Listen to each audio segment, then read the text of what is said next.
Meet Bob Webster. He's a farmer. He lives in northeast British Columbia, near the community of Hudson's Hope. When you hear the word fracking, think about Bob. Think about his neighbors. Because fracking is about to change their lives forever.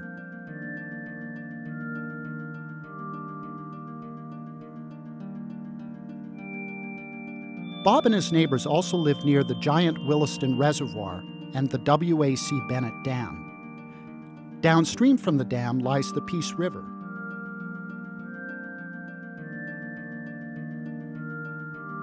When you hear the word fracking, think about water.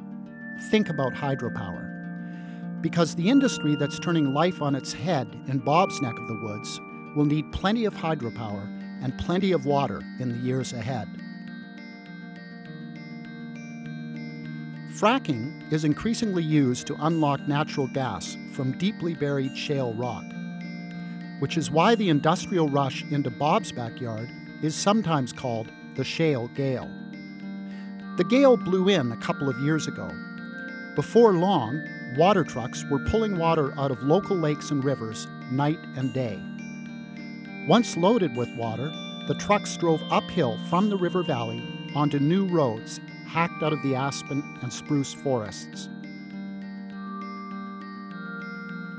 The water was then pumped into pits, many holding 10 Olympic swimming pools or 625 truckloads of water each.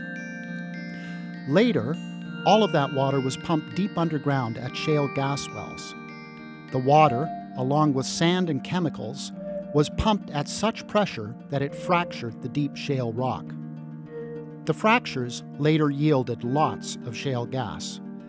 But before the gas flowed, the now contaminated water in the wells had to flow back and be piped into temporary storage pools and later massive lined pits. Bob and his neighbors worry about what fracking means for their beautiful corner of British Columbia.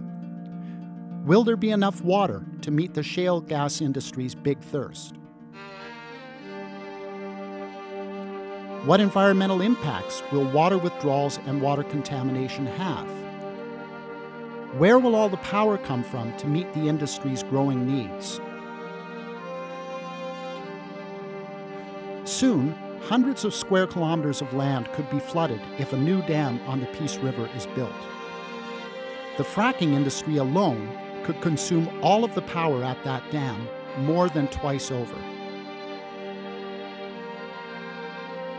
These are just some of the questions being asked in Bob's backyard.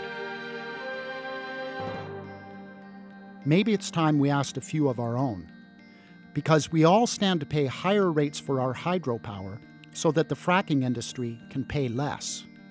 And we will all pay a price if the industry's greenhouse gas emissions are allowed to skyrocket upward unchecked. It doesn't have to be this way. We can slow down this mad rush and give ourselves time to have the conversation British Columbians deserve.